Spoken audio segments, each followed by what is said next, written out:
వాల్మీకి మహర్షి నారదుల వారిని ప్రశ్నించాడు.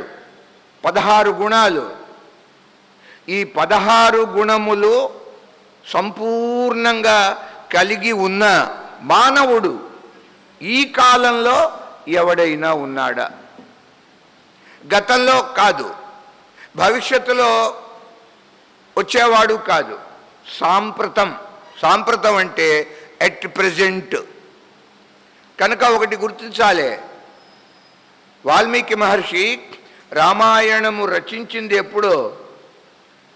రాముడు పరిపాలన చేసే సమయంలో.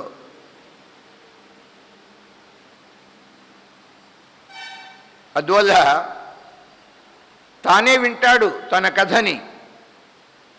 ఈరోజు విషయం స్వల్పంగా వస్తుంది ఆ సంగతి. కుశలవులు రామాయణాన్ని గానం చేస్తూ తిరుగుతుంటారు. అయోధ్యకు వచ్చారు, విన్నాడు రాముడు, లోపలికి పిలిపించాడు రాజభవనంలోకి. వారు కథ చెబుతుంటే విని ఆనందించాడు. అయితే ఒక ప్రశ్న వచ్చింది. లవకుశులు రామకథని గానం చేశారు కదా, ఆ రాముడు ఎవరు? తానేగా. అనుమానం వచ్చింది కొందరు శ్రోతలకి. మహానుభావ, రాముడు అవికథన అని గతంలో మనం అనుకున్నాం. అవికథనుడు రాముడు అని. అవికథనుడు అంటే తనను తాను ప్రశంసించుకునేవాడు కాదు. అంతేకాదు, ఇతరులు ఎవరైనా ప్రశంసిస్తుంటే అయ్యా ఆపండి అంటాడు. మా బొట్టుగాళ్ళకి ఇంకా ఇంకా ఎంత ఎక్కువగా ప్రశంసిస్తే మేము లోపల అనుకుంటూ ఉంటాం, ఇంకా చెప్పండి ఇంకా చెప్పండి. ఎందుకంటే మనం జీవులం, పరమాత్మ దేవుడు కదా. వికథన అనగా తనని తాను పొగుడుకునేవాడు. స్వప్రశంస అంటారు. ఆత్మ ప్రశంస అది లేదు రామునికి. ఎవరన్నా ప్రశంసిస్తుంటే కూడా అయ్యో చాలండి అంట. మేమేమిటో మాకు తెలుసు, మీరు ఇంద్రుడు చంద్రుడు అలా మమ్మల్ని పొగడక్కల్లా. మరి రాముడు ఆత్మ ప్రశంస లేనివాడు అయితే లవకుశులు గానం చేసేది తన కథే కదా. తన గరిమ, తన గొప్పదనం, తన మహిమ, తన మహత్వం, తన వైభవం, తన ప్రాభవం అదే కదా చెప్పాడు లవకుశులు రామాయణంలో. మరి తాను ఎలా విన్నాడు తన కథని?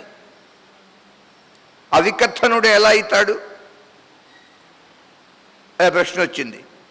అయితే శ్రీమద్ రామాయణంలో రామకథ కన్నా అధికంగా ఉంటుంది అమ్మవారి కథ, సీతాదేవి జానకీదేవి కథ. అందుకనే సీతాయాః చరితం మహత్ అన్నటువంటి మాట పుట్టింది. రాముని కన్నా మించింది సీతాదేవి రామాయణంలో. అందువల్ల కేవలంగా తన కథే కాదు, అది సీతా చరిత్రతో ముడిపడ్డది. సీతాయాః చరితం, సీతాదేవి యొక్క చరిత్ర మహత్, చాలా గొప్పది. కేవలంగా తన కథే కాదు అందులో. అందువలన అవికథనుడు కాదు రాముడు అని సమర్థించారు వ్యాఖ్యానంలో.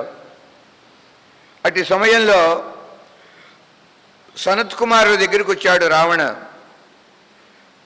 నమస్కారం చేసి, కోన్వస్మిన్ ప్రవరో లోకే దేవానాం బలవత్తర. మహానుభావ, ప్రస్తుత కాలంలో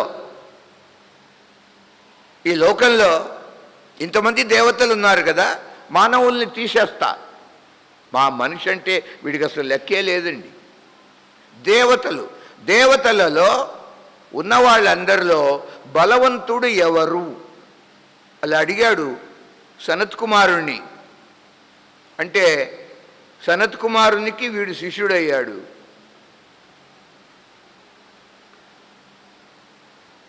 అంతేకాదు స్వామి, మరొక ప్రశ్న, ఈ దేవతలు గెలుస్తూ ఉంటారు కదా యుద్ధాలలో, ఎవరిని ఆశ్రయించి యుద్ధాలలో వీళ్ళు విజయం సాధిస్తూ ఉంటారు అది కూడా నాకు చెప్పండి అన్నారు. లోకంలో బ్రాహ్మణులు ఉన్నారు, వేద పారంగతులు. ఈ వేద విద్య అభ్యసించిన వారు యజ్ఞయాగాది క్రతువులలో ఎవరిని ఆరాధిస్తారు? అదొక ప్రశ్న.